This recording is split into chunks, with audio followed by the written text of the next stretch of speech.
നമ്മൾ ഖുർആനൊക്കെ തുറക്കുമ്പോൾ ഒരു സൂറത്തിന്റെ മുകൾ ഭാഗം എടുത്തു കഴിഞ്ഞാൽ അവിടെ സൂറത്തിന്റെ പേരുണ്ടാകും അല്ലെ, സൂറത്തുൽ ഫാത്തിഹ അല്ലെങ്കിൽ സൂറത്തുൽ ബഖറ. പിന്നെ അതിന്റെ കൂടെ ഒരു സാധനം നിങ്ങൾക്ക് കാണാം, മക്കിയത്തുൻ മദനീയത്തുൻ കാണാൻ പറ്റും. പിന്നെ അദദു ആയാതിഹ എന്ന് കാണാം, ഇതിലെ ആയത്തുകളുടെ എണ്ണം. ഈ മക്കി ഈ മദനി എന്ന് പറഞ്ഞാൽ എന്താ? അതിന് ബഹുഭൂരിപക്ഷം പണ്ഡിതന്മാർ നൽകിയിരിക്കുന്ന വിവക്ഷ എന്ന് പറഞ്ഞാൽ റസൂലുള്ളാഹി സ്വല്ലല്ലാഹു അലൈഹി വസല്ലമ തങ്ങൾ മക്കയിൽ നിന്നും മദീനത്തേക്ക് ഹിജ്റ പോകുന്നതിന് മുൻപ് അവതരിച്ച സൂറത്തുകൾക്ക് മക്കി എന്ന് പറയും. ഹിജ്റയ്ക്ക് ശേഷം ഇറങ്ങിയതിനോ മദനിയ എന്ന് പറയും, മദനിയായ സൂറത്തുകൾ എന്ന് പറയും.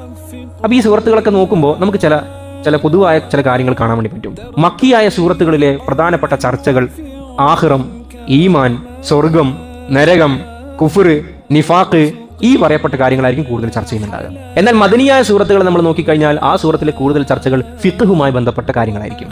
അതായത് നിസ്കാരത്തിന്റെ വിഷയം, കള്ള് നിഷിദ്ധമാണെന്ന വിഷയം, എന്തൊക്കെ സാധനങ്ങൾ തിന്നാൻ പറ്റും, എന്തൊക്കെ തിന്നാൻ പറ്റൂല, നിക്കാഹിന്റെ നിയമം, തൊലാഖിന്റെ നിയമം, അതുപോലെ പിന്നെ ക്രൈമുമായി ബന്ധപ്പെട്ട നിയമങ്ങൾ, അനന്തരാവകാശത്തിന്റെ നിയമം, ഇതൊക്കെ മിക്കവാറും ഏത് സൂറത്തുകൾ ഉണ്ടാകുക?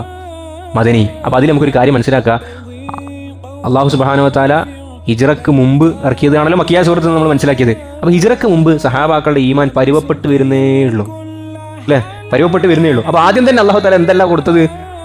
റൂൾസ് ആൻഡ് റെഗുലേഷൻസ് അല്ല കൊടുത്തത്. ആദ്യം എന്ത് ചെയ്തു? ആഖിറത്തിനെ കുറിച്ച് പറഞ്ഞു, സ്വർഗ്ഗനരകങ്ങളെ കുറിച്ച് പറഞ്ഞിട്ട് മനസ്സുകളെ തയ്യാറാക്കി.